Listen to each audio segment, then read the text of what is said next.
पश्चिम बंगालच्या राजकारणातील 15 वर्षाच्या तृणमूल काँग्रेसच्या सत्तेला भाजपनं रोखत सत्ता काबीज केली आहे।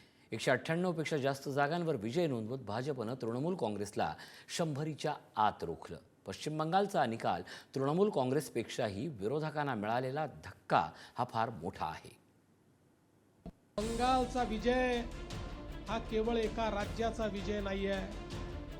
बंगालचा विजय हा भारतामध्ये होणारी घुसपैठ, भारतामध्ये होणाऱ्या आतंकवादी कारवाया, भारतावर होणारा हल्ला, या सगळ्या गोष्टीपासून भारताला वाचवणारा हा विजय आहे। पश्चिम बंगालच्या विजयानंतर मुंबईतून मुख्यमंत्री देवेंद्र फडणवीस यांचा विश्वास हा भाजपसाठी पश्चिम बंगाल किती आणि का महत्त्वाचे होते हे स्पष्ट करणार आहे। आरजीकर प्रकरण, हिंसा, भ्रष्टाचार विरोधात मतदारांचा रोष, केंद्रातील मोदी सरकारच्या योजनांचा प्रभाव, टीएमसी मधील अंतर्गत कलह आणि सुवेंदू अधिकारी यांचा प्रभावी प्रचार, मुस्लिम वोटचं विभाजन अशा एक ना अनेक कारणांनी दिवसेंदिवस तृणमूल काँग्रेसच्या अडचणी वाढताना दिसत होत्या। हिंदुत्ववादी मतांचं ध्रुवीकरण भाजपच्या पथ्यावर, 15 वर्षे सत्तेवर असलेल्या ममता सरकार विरोधात लाट, कायदा आणि सुव्यवस्थेबाबत मतदारांमध्ये नाराजी, भ्रष्टाचार आणि बेरोजगारीचा मुद्दाही महत्त्वाचा ठरला। एसआयआर प्रक्रियेत मतदार कमी झाल्यानं मतदान वाढलं, भाजपचा आक्रमक प्रचार आणि विकासाचा अजेंडा भावला।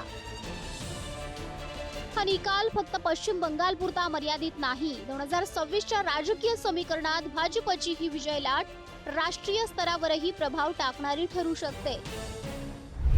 भारतीय जनता पार्टीतील असणारे कार्यकर्ते की जवळजवळ बंगाली कार्यकर्ते 6000पेक्षा जास्त कार्यकर्ते हे पश्चिम बंगालमध्ये गेले।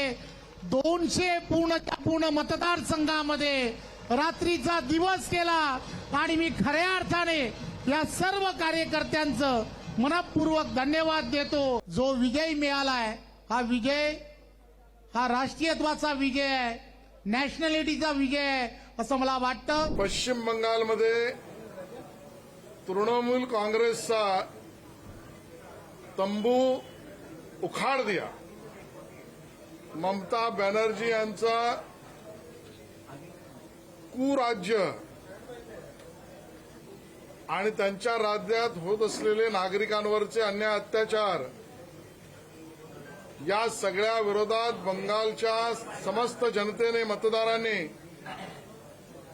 एक मोठं मॅन्डेट माननीय नरेंद्र मोदीजींच्या नेतृत्वात भारतीय जनता पक्षाला दिलं आणि टीएमसीचा तंबू उखाड़ दिया। ममता बॅनर्जी यांच्या नेतृत्वाखालील तृणमूल काँग्रेस सरकार गेल्या 15 वर्षांपासून सत्तेत होतं। सलग 3 टर्म सत्तेत राहिल्यामुळे जनतेमध्ये काही प्रमाणात नाराजी दिसून आली आहे। भ्रष्टाचार, बेरोजगारी, रखडलेले प्रकल्प आणि प्रशासकीय कामातील दिरंगाई यामुळे तरुणांमध्ये बदलाची भावना निर्माण झाली, ज्याचा फायदा भाजपला मिळाला।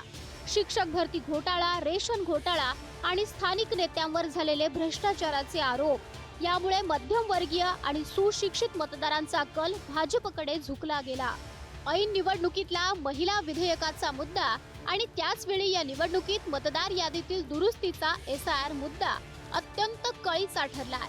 सुमारे 80 लाखाहून अधिक मतदारांची नावं वगळण्यात आली आहेत। हा बदल अनेक मतदारसंघात निर्णायक ठरला असून घुसखोरी आणि अवैध नागरिकत्व या भाजपच्या जुन्या अजेंड्याला यामुळे बळ मिळालं। या निवडणुकीत भाजपने केलेला झालमुरी प्रचार एवढा टिपेला गेला की मुंबईतला विजयोत्सवही झालमुरी वाटून झाला हे विशेष। एकूणच पश्चिम बंगालच्या विजयासाठी भाजपचा प्रयत्नपूर्वक विजय आणि तृणमूल काँग्रेसच्या विरोधात जनतेतील नाराजीला मतपेटीत वळवण्यात भाजपला मिळालेलं यश हा मुद्दाही अधोरेखित करावा लागेल। पश्चिम बंगालच्या रूपानं भाजपनं उत्तरेतलं एक मोठं राज्य जिंकलंय। बिहार पाठोपाठ आता पश्चिम बंगालमध्ये भाजपचा मुख्यमंत्री होणार असल्यानं या विजयाचं महत्त्व भाजपसाठी मोठं आहे। ब्युरो रिपोर्ट, पुढारी न्यूज।